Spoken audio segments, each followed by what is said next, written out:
Good morning, my friends. My name is Lama Jigme Gyatso.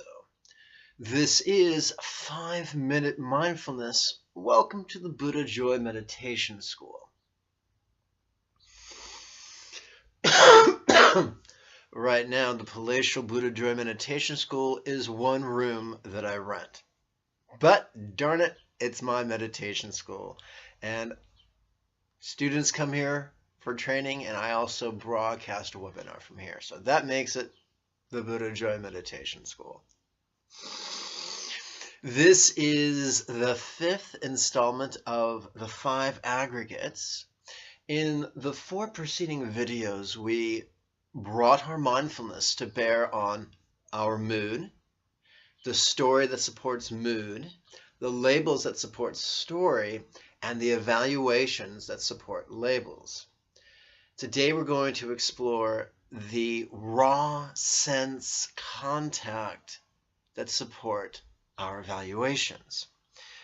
And as I've mentioned in the first video in this series, these 5 aggregates work best if used together in a bundle that takes between 20 to 30 minutes. Why, just yesterday a student called me and she was having some anger issues about the participants in a trauma that she endured a little time ago, and she'd been just talking the air off of her romantic partner to the point where her partner said, "Enough already, no more." So she called me up. We had a conversation. We had some guided meditation. She felt much better. This stuff really works, and it's kind of a journey from the emotion to the intellect to the physical, and we're not stuffing or repressing what we're feeling emotionally. We're exploring its emotional manifestation through its intellectual processes all the way to its physiological causes. And doing so very much shatters the illusion of the snit that we may find ourselves in.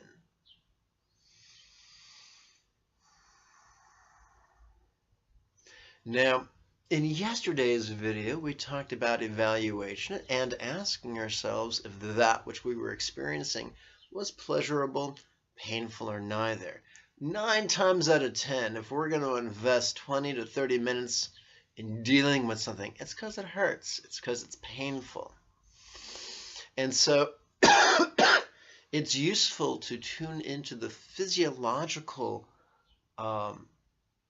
correlations to that emotional pain. Now, once again, the questions we're going to deal with today are rhetorical.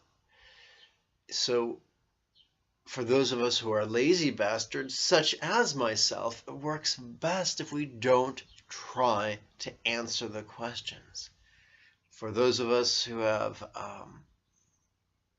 control freak tendencies, well, I got to tell you, the degree to which you try to answer the question is the degree to which you undermine the process. What then? What should we do with our will, with our cognitive energy? Let's put that will, let's put that energy towards 2 things, the 2 R's.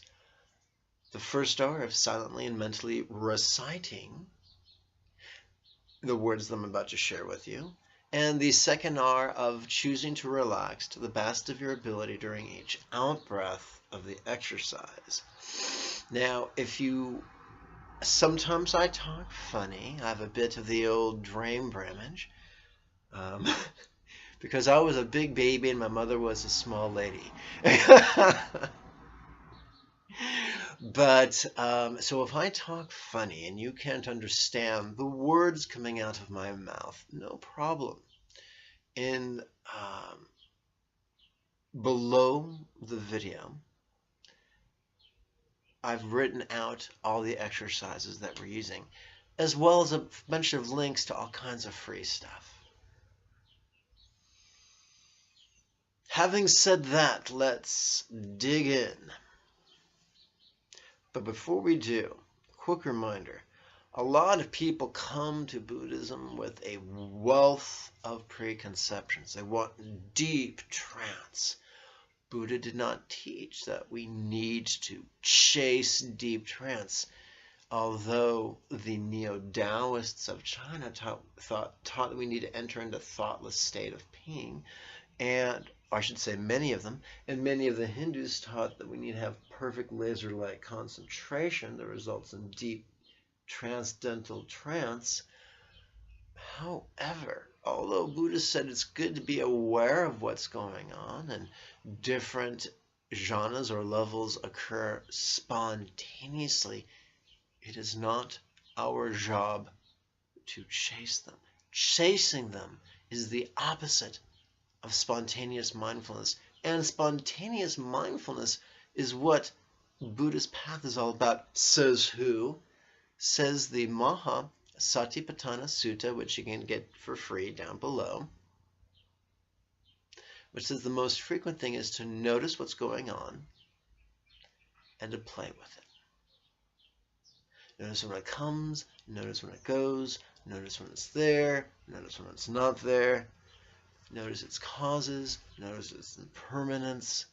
Notice it, not necessarily control it.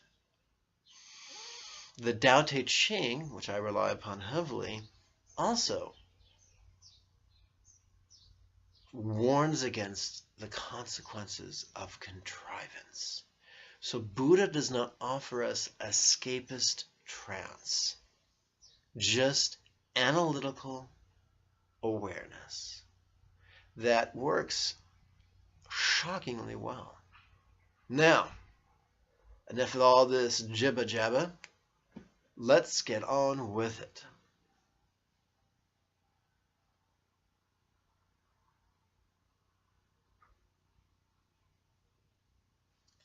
First exercise. What raw sense contact am I now experiencing? And we asked this rhetorical question on the in-breath. Relaxing. And we recite those 3 syllables on the out-breath silently and mentally.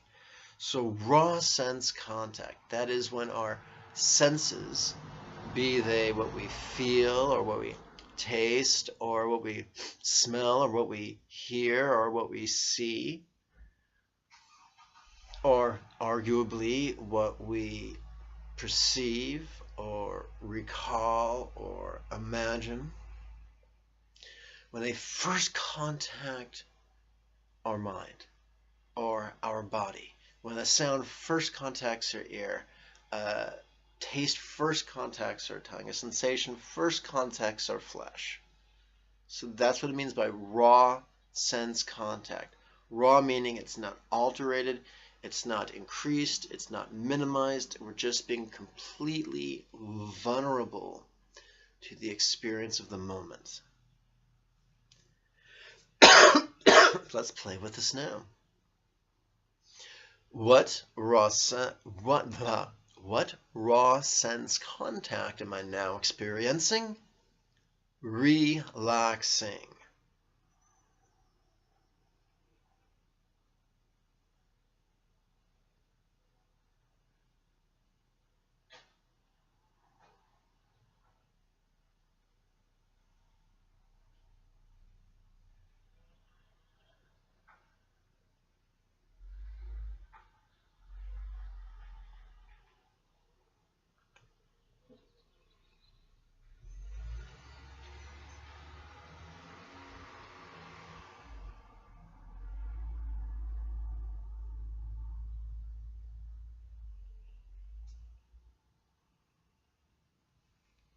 Second exercise. How could this raw sense contact arise? Relaxing.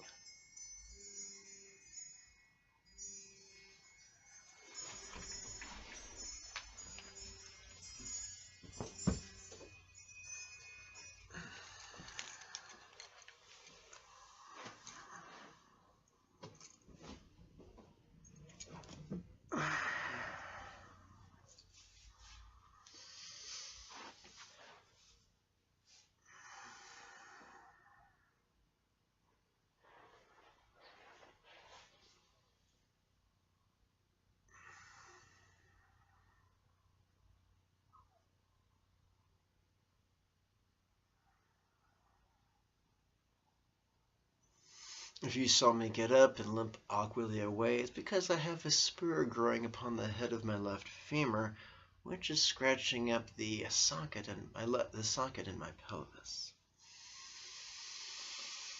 Whether we can sit in comfort or not, we can still find ways to meditate.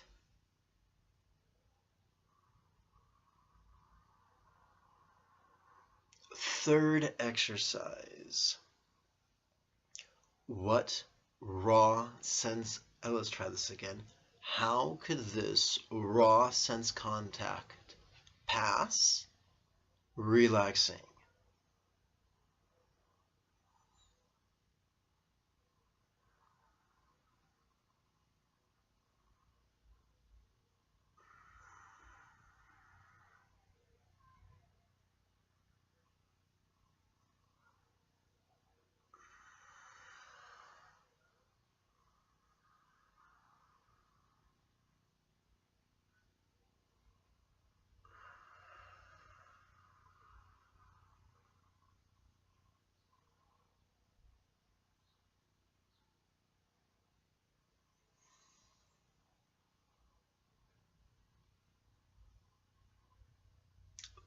Fourth exercise.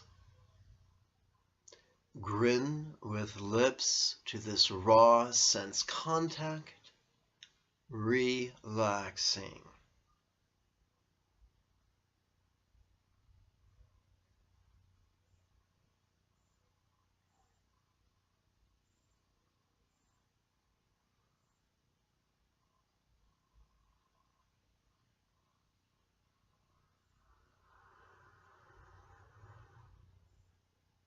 Grin with cheeks to this raw sense contact, relaxing.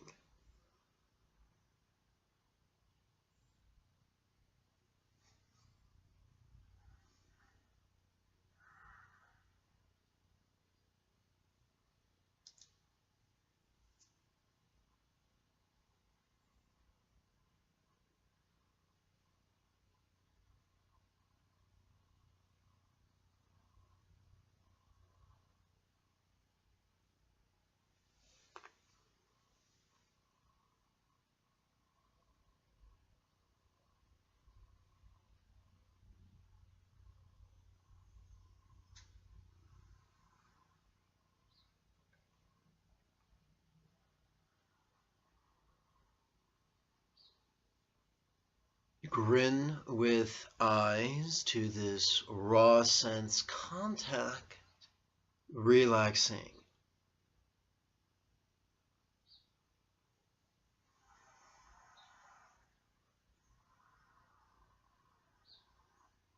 What raw sense contact is passing, relaxing.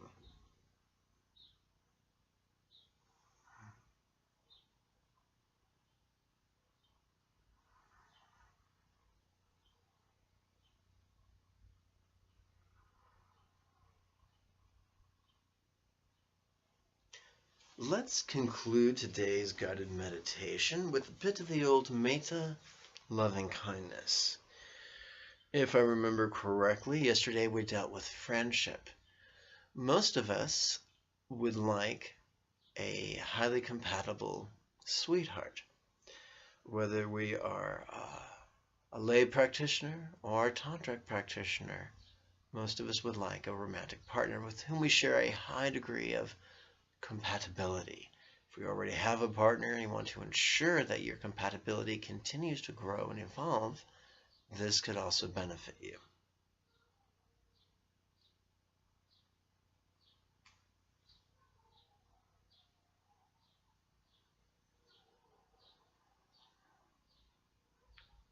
Great match for me, relaxing.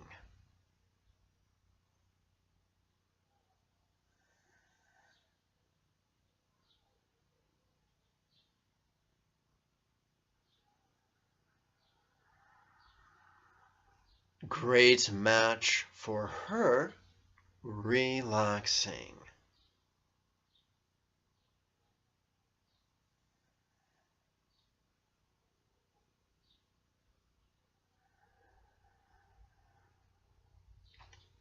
Great match for him, relaxing.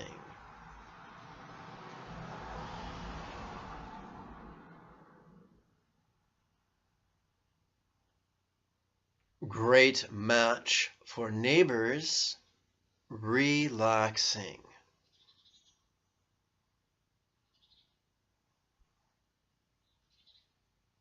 We now turn our attention to all living beings on Earth, whether they walk, crawl, swim, or fly.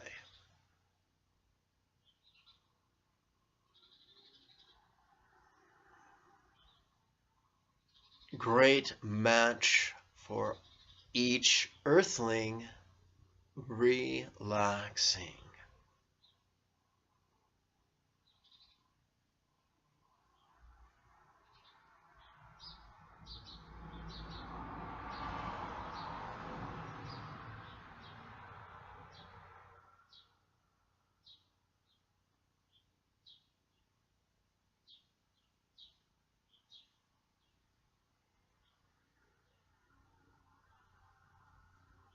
Great match for all beings, relaxing.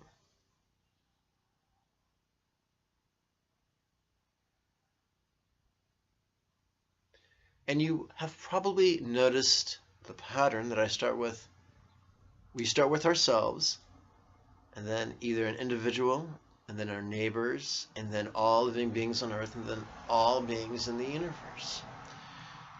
As if when we toss a pebble in a pond, it creates concentric ripples. We start with selfishness and work out a little bit of love for an individual, a little bit of love for a small group of individuals, more love for a bigger group of individuals, and even more love for an eternal number or an infinite number of individuals. And that's the irony of love. We start with selfishness and end up with universal love. Pretty cool, eh, kids? Well, that's all you get today. There's free stuff below. The Tuesday series of weekly webinars begins the first week of April. You can attend in person or over our live webinar simulcast. I charge no fees. Everything's by donation. Some give a lot, some give a little, some give nothing. The most important thing are the 2 P's of punctuality and practice. Arrive to each class 5 to 10 minutes early. And every day, every morning and every evening, play with the techniques you were taught in class. Otherwise, you won't benefit from them. May you and yours be healthy and happy. Bye-bye now.